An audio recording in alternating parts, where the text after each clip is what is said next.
Bienvenue sur Ways of Blooming, un podcast pour s'épanouir personnellement, spirituellement et dans sa relation à l'autre. Je m'appelle Annabelle, je suis psychopraticienne et thérapeute de couple et dans ce podcast j'aborde des sujets qui me passionnent à la fois personnellement et professionnellement. Alors pour ce tout premier épisode dans ce tout nouveau podcast, je veux commencer par un sujet qui me tient particulièrement à cœur et que j'aime beaucoup et qui touche à la relation intime. On va parler dans ce podcast de relation consciente. Qu'est-ce que selon moi une relation consciente? Pourquoi est-ce que ça peut être intéressant d'essayer d'en créer une? Et quelles sont les étapes ou les outils qui peuvent nous aider à y arriver? Et pourquoi est-ce que la relation consciente est selon moi un nouveau modèle de relation intime qui peut être une réponse aux problématiques relationnelles modernes?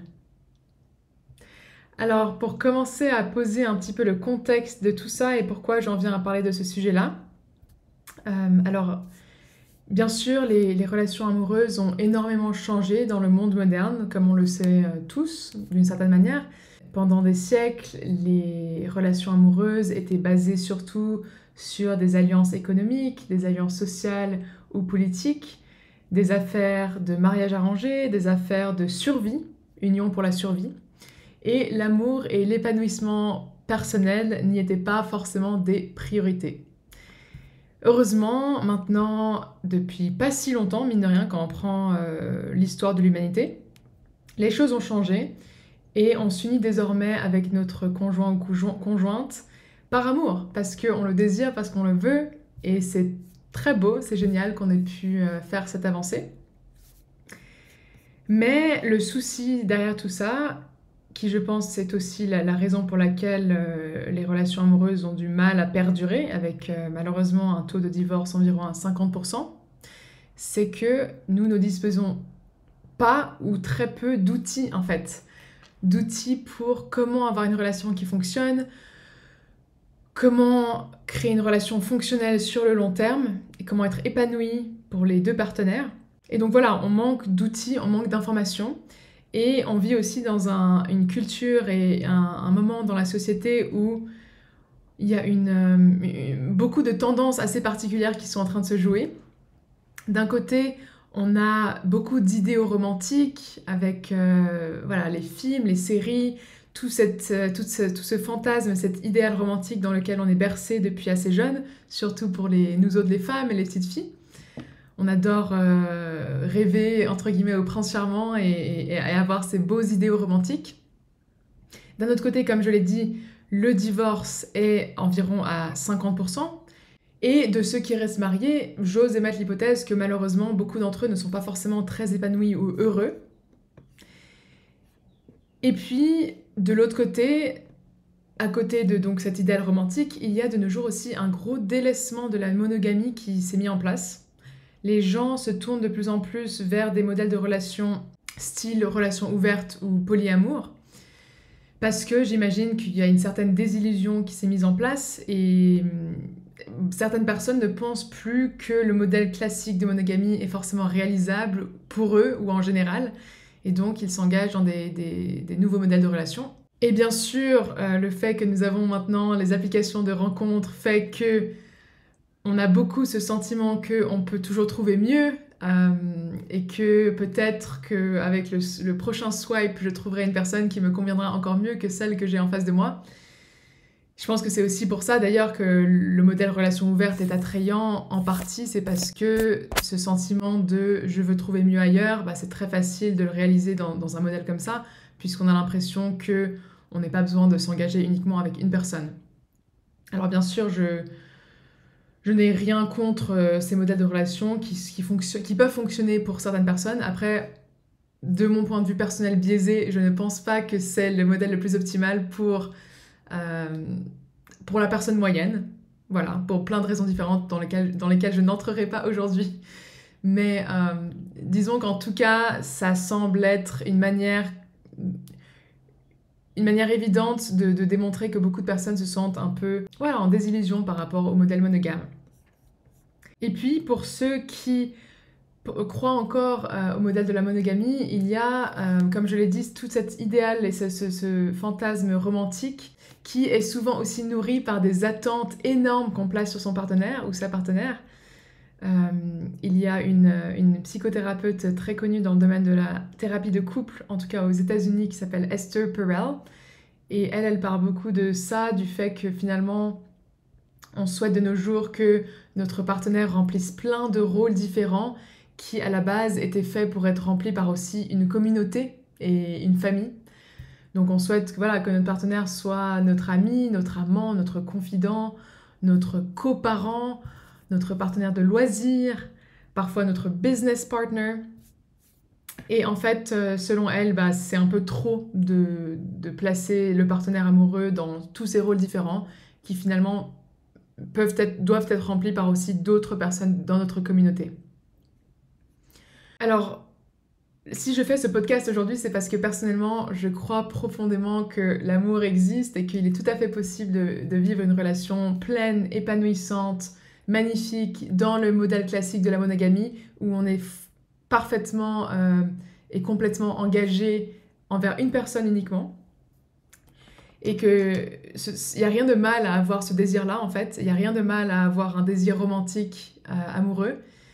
Mais que ce qui nous manque surtout, en fait, c'est plus d'éducation et plus de connaissances et plus d'outils et plus d'introspection aussi peut-être.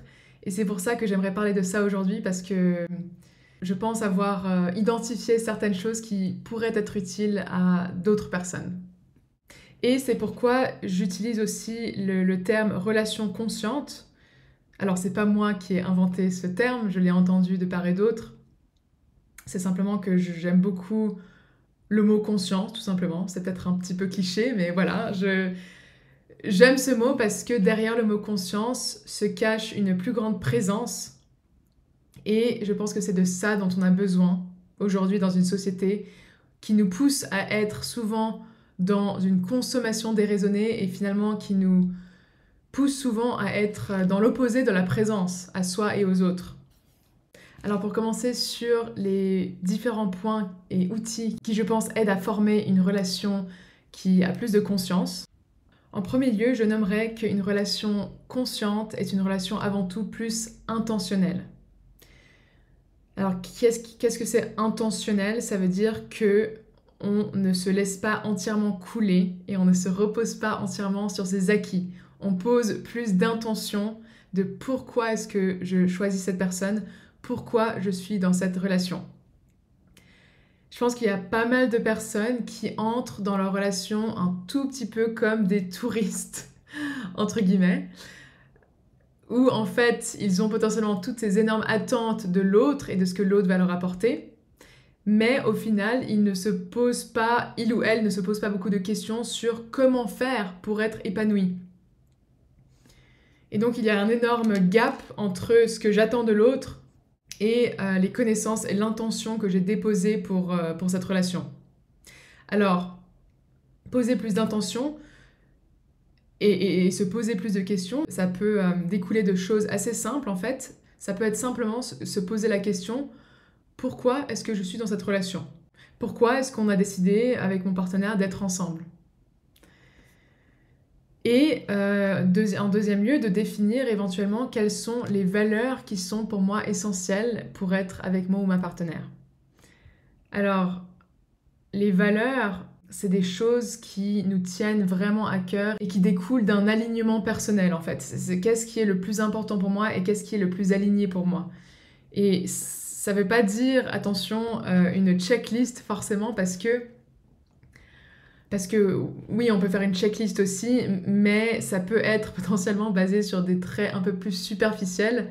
Et là, on parle de valeurs qui sont un peu plus profondes, en fait. Des exemples de valeurs qui peuvent exister, c'est la responsabilité, qui peut passer d'ailleurs par la stabilité financière, par exemple. Ça peut être l'engagement, donc quelqu'un qui a vraiment envie de s'engager pour de vrai. Ça peut être l'humour et la légèreté, donc quelqu'un qui est prêt à être un peu playful, à être un peu léger et dans l'humour. Ça peut être l'aventure, donc avoir envie de quelqu'un qui va être ouvert et essayer des nouvelles choses dans la vie. Ça peut être bien sûr les classiques comme l'honnêteté et aussi les valeurs de famille. Donc par exemple, est-ce que la personne veut aussi fonder une famille et avoir des enfants? Ça, c'est des choses vraiment essentielles. C'est un exemple tout bête, mais si par exemple je veux des enfants et que c'est vraiment une valeur, enfin c'est quelque chose qui est très important pour moi, il est essentiel que je ne m'engage avec une personne uniquement si elle aussi veut des enfants. Parce que ce serait un peu dommage de commencer à m'engager avec quelqu'un et uniquement après plusieurs mois, voire des années, on commence uniquement à ce moment-là à se demander bah, finalement est-ce qu'on est aligné avec ça. Donc voilà, poser une intention, ça veut dire en premier lieu se poser un tout petit peu plus de questions sur qu'est-ce qu'on cherche et qu'est-ce qui est important pour moi. Par exemple, moi, je sais que bah, j'ai fait une sorte de checklist hein, quand j'ai commencé à m'ouvrir à nouveau à l'idée de trouver un partenaire. Et le point numéro 1 que j'ai écrit tout en haut, c'était l'intégrité. Parce que, voilà, pour moi, je considère que l'intégrité, c'est une valeur fondamentale et c'est quelque chose que je voulais, voilà, que je voulais que l'autre, en tout cas, sans tomber dans un perfectionnisme, mais en tout cas du mieux qu'il peut, qu'il soit aligné entre ce qu'il dit et ce qu'il fait. Ça, c'est une définition de l'intégrité. Être aligné entre ses paroles et ses actes. Et de faire en sorte de faire ce qu'il faut pour rester dans un chemin droit. Et puis, pour dire une dernière chose sur ce point-là, de créer une relation plus intentionnelle, ça peut passer aussi tout simplement par lire un bouquin sur le couple, en fait. Ça, c'est quelque chose de très simple et que peut-être beaucoup de personnes ne font pas. Moi, évidemment, parce que je suis dans ce domaine-là, c'est ma passion, c'est quelque chose qui me semble tout à fait naturel et essentiel, mais juste potentiellement de vouloir s'ouvrir, en fait, c'est quoi un couple et comment en créer un qui fonctionne sur la durée. On peut simplement se renseigner en achetant un livre qui va nous ouvrir à ce sujet-là un peu plus profondément. Alors en parlant de livres, il y en aurait 2 que je conseillerais à des personnes qui viennent de s'initier à ce genre de sujet et peut-être si tu n'as jamais rien lu à ce propos-là, les 2 livres que je conseillerais en tant que débutant, entre guillemets, bien que même un non-débutant pourrait être intéressé, mais voilà, c'est Les 5 langages de l'amour de Gary Chapman. Alors celui-là, c'est un livre qui parle de les 5 langages de l'amour, voilà. Il décrit en fait les 5 manières qui existent qu'on a de donner de l'amour et de recevoir de l'amour. Et ce qui est intéressant en fait, c'est que souvent dans les couples, on n'a pas forcément le même langage de l'amour, on n'a pas forcément la même manière qu'on aime donner et recevoir de l'amour. Et s'il y a un mismatch, une grosse différence dans les 2 partenaires, en fait, ça peut créer des quiproquos ou bien des incompréhensions, ou bien où il y a une personne qui a l'impression de beaucoup donner et l'autre ne remarque pas forcément parce que c'est pas vraiment sa manière à elle de communiquer. Voilà, donc ça permet de poser ça et de mieux comprendre comment est-ce que moi et puis mon partenaire aiment donner et recevoir de l'amour. Et puis, 2e livre, il s'appelle Attaché, : Êtes-vous anxieux, évitant ou en sécurité ? Comment la science de l'attachement adulte peut vous aider à trouver et à garder l'amour. C'est un long titre, mais en gros c'est Attaché, êtes-vous anxieux, évitant ou en sécurité, de Amir Levin. Et ça, ça parle principalement de la théorie de l'attachement. Ça, je pense que je ferai un autre épisode parce que c'est assez long en vrai à expliquer. Mais en gros, c'est l'idée de comment est-ce qu'on forme des attachements à nos partenaires amoureux, comme en fait on en formait quand on était plus petit avec nos parents. Et voilà, il y a 4 styles d'attachement différents qui existent. Et l'idée, c'est de mieux comprendre comment est-ce que je forme un attachement à mon partenaire et comment lui ou elle, il forme un attachement à moi. Et des fois, la manière dont on s'attache est de nouveau différente. Donc ça permet de mieux comprendre les besoins émotionnels qu'on a de nous et les besoins émotionnels de l'autre, qui peuvent être différents selon comment on a été éduqué, selon nos blessures de l'enfance ou pas. Voilà, ça c'est ça c'est très grossièrement résumé, mais c'est un bon bouquin aussi à lire pour s'introduire un peu à ces idées de besoins émotionnels et de mieux comprendre ses besoins émotionnels à soi et les besoins de l'autre.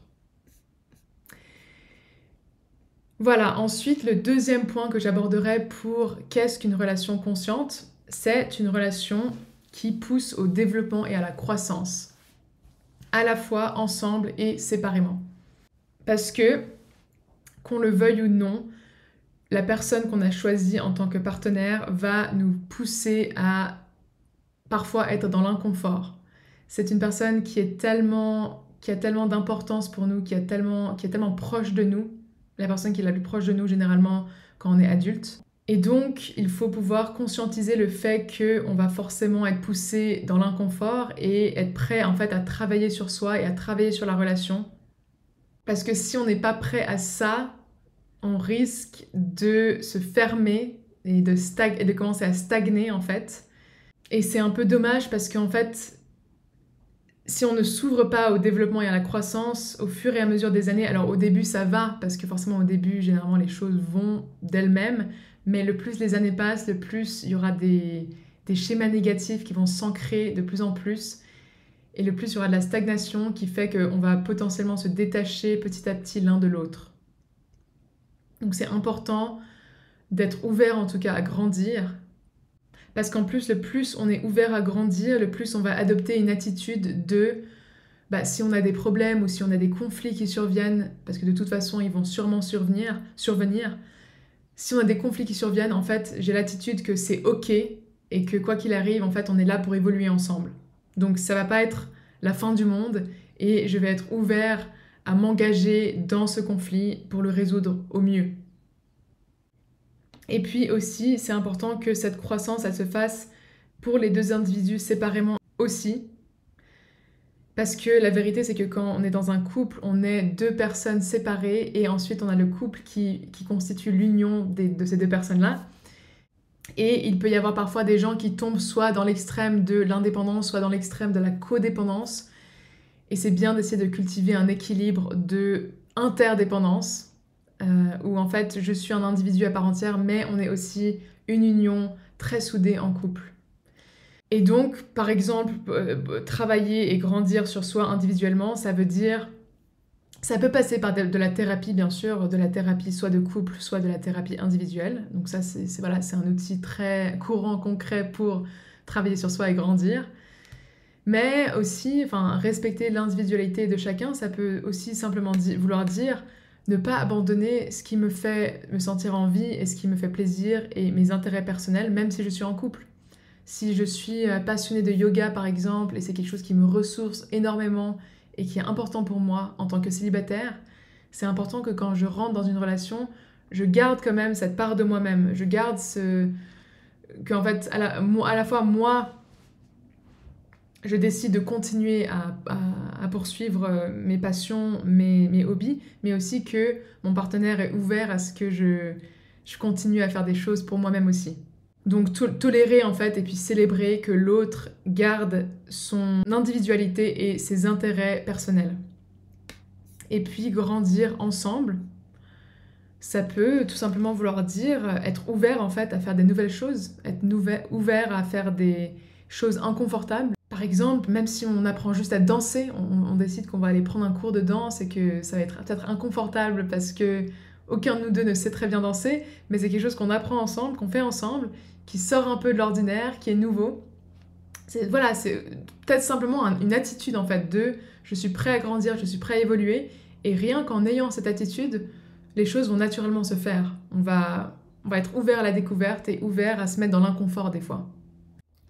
Et pour donner un outil peut-être encore un peu plus concret que moi j'adore, c'est on peut utiliser des cartes questions. Tout simplement, il existe des jeux de cartes qui sont entièrement dédiés au couple et où en fait c'est simplement des questions qui vont nous permettre d'approfondir notre connaissance l'un de l'autre. Et ça, je trouve ça super pertinent, super puissant. C'est vraiment tout simple quand on y pense, mais ça permet de continuer à cultiver l'intérêt de l'un pour l'autre, de continuer à cultiver la curiosité pour l'autre et du coup de continuer à grandir ensemble aussi. Il y a un jeu de cartes que je conseille qui fait partie de l'approche Gottman dans laquelle je suis formée. Ça s'appelle le Gottman Card Deck. En fait, c'est une application qu'on peut télécharger directement sur l'App Store et c'est gratuit. Et donc c'est très facile d'accès, on peut tous télécharger ça. Et puis ça offre du coup des différents jeux de cartes avec différents thèmes. Donc simplement des thèmes date night, des thèmes questions ouvertes, des thèmes sur la sexualité aussi, qui peut être un sujet parfois difficile à aborder. Alors malheureusement, c'est que en anglais. Et je suis désolée parce que beaucoup des ressources qui existent aujourd'hui sur le couple sont quand même principalement en anglais. Donc voilà, quoi qu'il arrive, je le mettrai en lien, je sais pas exactement où, mais je le mettrai en lien pour cet épisode. Et puis, voilà, moi, un autre exemple que je peux donner, c'est que avec mon partenaire, j'ai acheté un livre qui s'appelle 101 questions à se poser avant le mariage. Ça, malheureusement, de nouveau, il est que en anglais.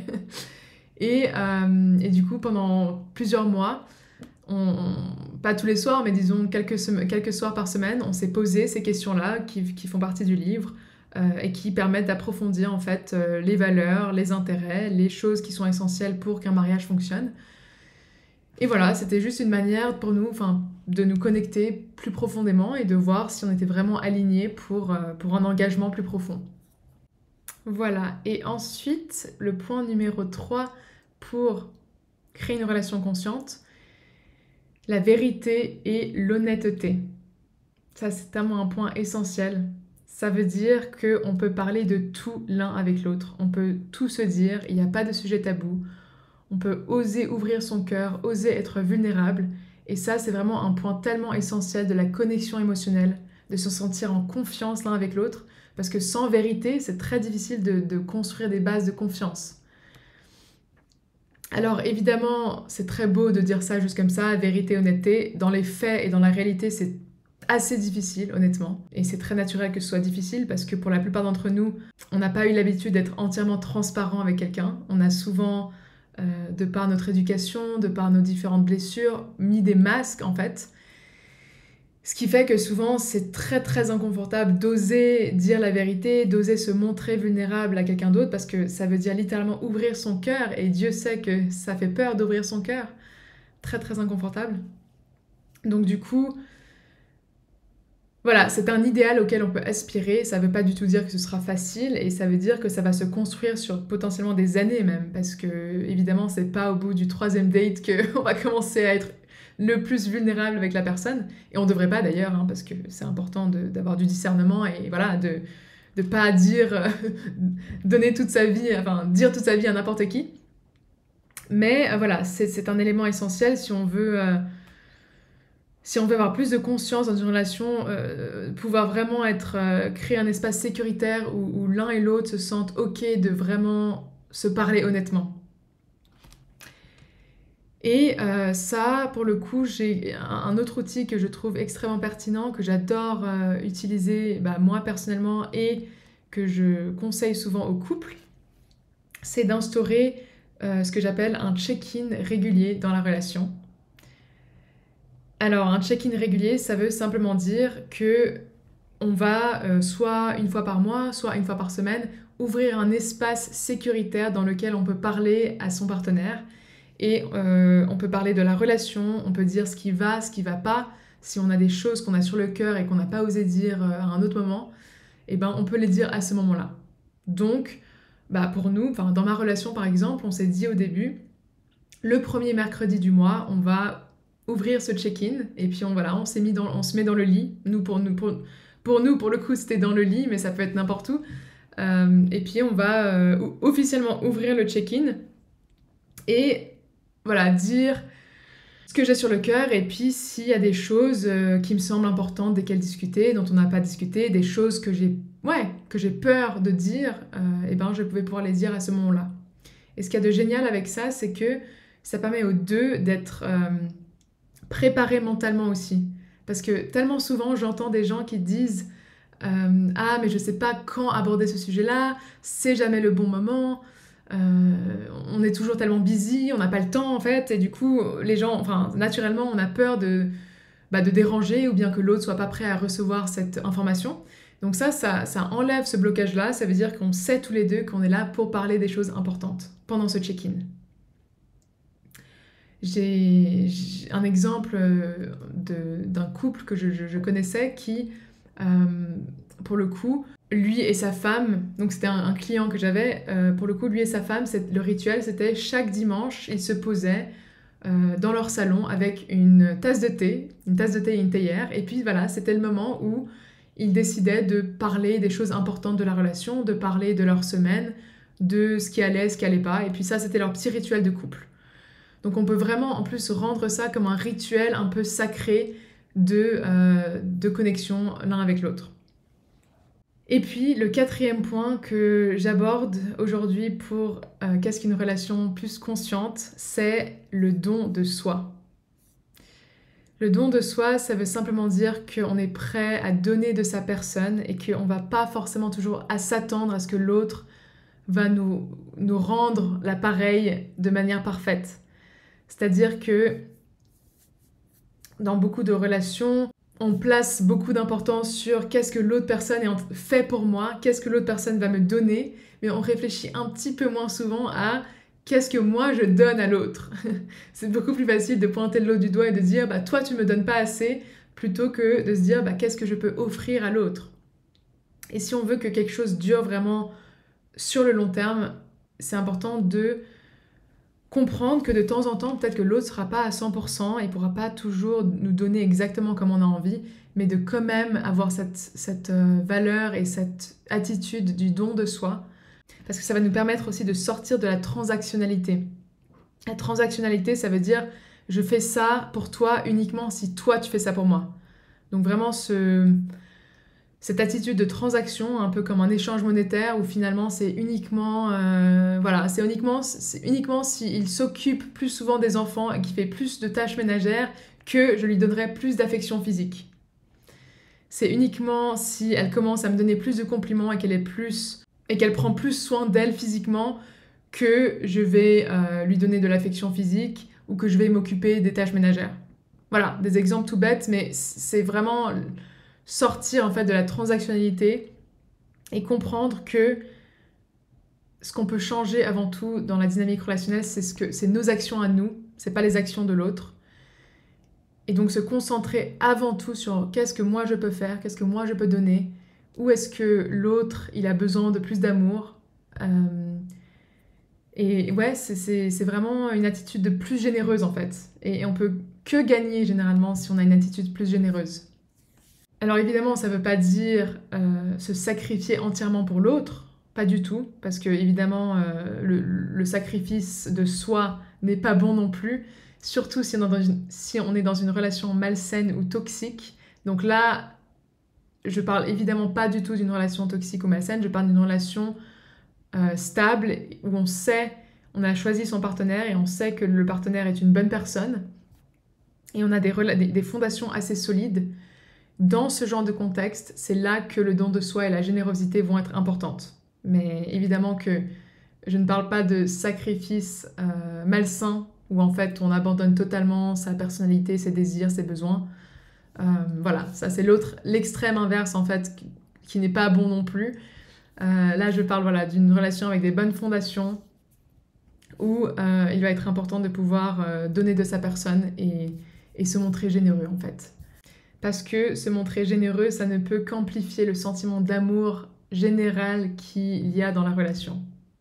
On pense parfois, à tort, que le plus je retire de l'amour à l'autre, le plus je garde l'amour pour moi-même, le plus je vais réussir à en recevoir. Mais en fait, c'est pas du tout comme ça que ça fonctionne.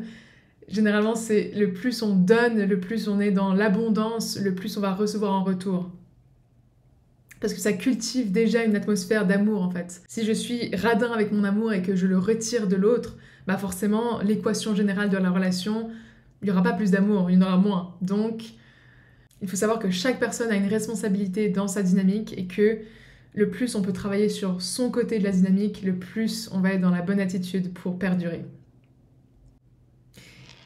Et puis j'ajouterais juste un petit bonus aussi de numéro 5 qui touche plus à l'alchimie sexuelle, qui est la polarité du masculin et du féminin. Mais ça, je ferai un autre épisode dessus parce que c'est un thème beaucoup plus long et complexe.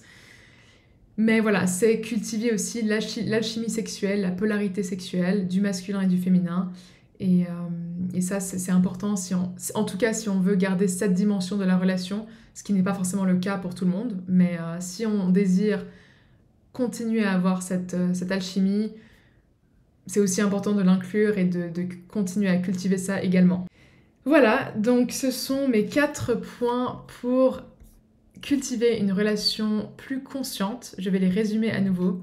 Le numéro 1, c'est avant tout être dans une relation plus intentionnelle, donc sortir du pilotage automatique et oser se poser plus de questions sur quelles sont mes attentes et quelles sont les choses qui sont importantes pour moi dans une relation.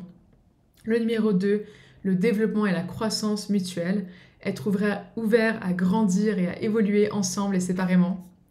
Numéro 3, vérité et honnêteté, donc réussir à s'ouvrir et à être vulnérable avec l'autre pour cultiver cette dimension de la connexion émotionnelle. Et le numéro 4, le don de soi, être généreux avec son amour et sortir de la transactionnalité. Voilà, j'espère que cet épisode t'a plu et que ça a pu donner et offrir des idées intéressantes, des outils intéressants. Voilà, moi la relation intime, c'est un sujet qui me passionne et surtout le sujet de comment créer une magnifique relation pleine d'amour qui va perdurer sur le long terme parce que je pense que c'est une chose essentielle dont on a besoin en tant qu'être humain et qui est tellement importante dans nos vies. Et en plus, un sujet qui souvent est sous-développé, où on n'a pas assez d'outils autour de ça. Donc je voulais commencer par cet épisode un peu fondationnel, qui pose un peu des bases autour de tout ça, pour ensuite aborder des sujets un peu plus précis, peut-être un peu plus complexes encore, et voilà, et il y a tellement de différents angles sous lesquels aborder ce sujet. Donc je me réjouis pour la suite de ce podcast. Merci beaucoup de ton écoute et puis à bientôt j'espère. Et si tu as aimé cet épisode, qui est mon tout premier épisode, donc voilà, c'est un tout nouvel exercice pour moi. Si tu as apprécié ce dont j'ai parlé, volontiers pour liker, pour t'abonner et puis pour peut-être commenter si tu as des choses à ajouter, s'il y a des sujets qui t'intéresseraient à aborder. Voilà, merci!